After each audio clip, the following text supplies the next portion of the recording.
Greetings to all the Outlanders and those who found this video by accident. Today I would like to tell you a few things about the best game in the Elder Scrolls series, Morrowind, which was released on May 1st, 2002 and currently celebrating its birthday. Let me tell you right away, I consider Test 3 the best not only because it stole a lot of time from me in my school days, but also for a number of objective reasons, the main of which set it apart from the later parts of the series.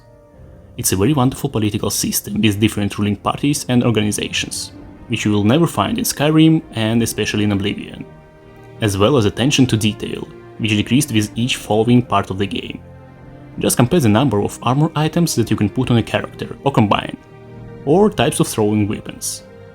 In general, this game is good in everything within its genre, although it had enough critics. As damn good is the main plot, where politics curses divine power, and within it religion, conflicts of faith, artificially created false idols, and a very deep depth for thinking about the morality and justice of what is happening. This game doesn't need giant portals to hell or dragons to attract the player, and the fantasy world is incredibly rich. But that's enough of a game review. Once a good man told me that he can make any armor for LEGO minifigures, and I thought it would be great to have something so custom and so original in the collection, which even the Chinese and custom manufacturers would never do. And since the most beautiful and visually interesting armor was tightly associated with Morrowind, I knew I wanted to see some kind of icon from that part. I think it's not only obvious to me that such an icon is the Ordinators, the warriors and guards of the local temple. A few months of waiting for the development process is finally over. And now I can present you a set of custom Ordinator armor for LEGO minifigures.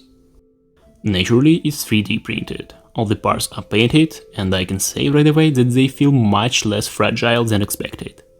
This kit features an Induril helmet, a notch that combines shoulder pads and a cuirass, as well as Induril shield and the Ebonite mace.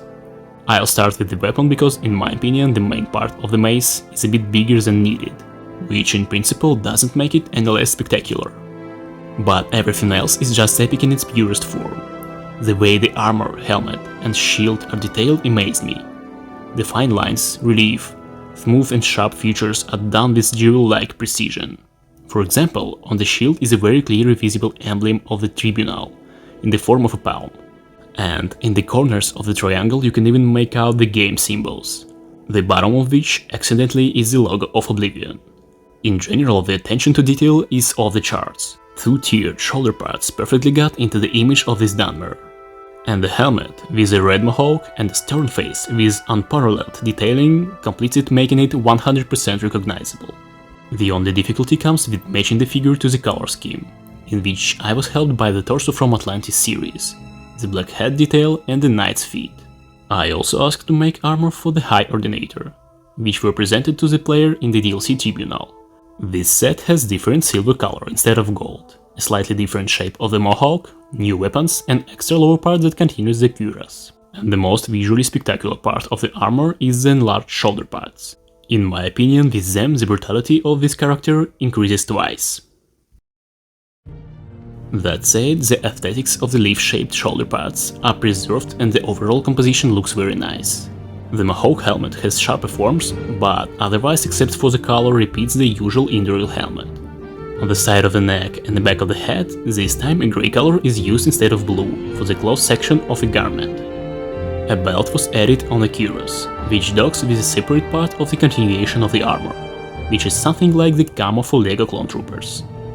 By the way, if you wish, it can be replaced by a part of a skirt from Harry Potter, for example.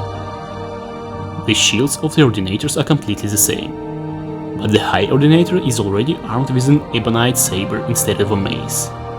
It looks very impressive, although in my opinion it should be larger, longer and more curved, and should resemble something like the sword of Batman the Merciless from the comic book. But still, the weapon is a trifle compared to the beauty of its armor. Luckily for me, the guy who did the armor added a couple of figures in the package, and this particular one fits perfectly with the silver color. This is how I start my collection of Elder Scrolls minifigures.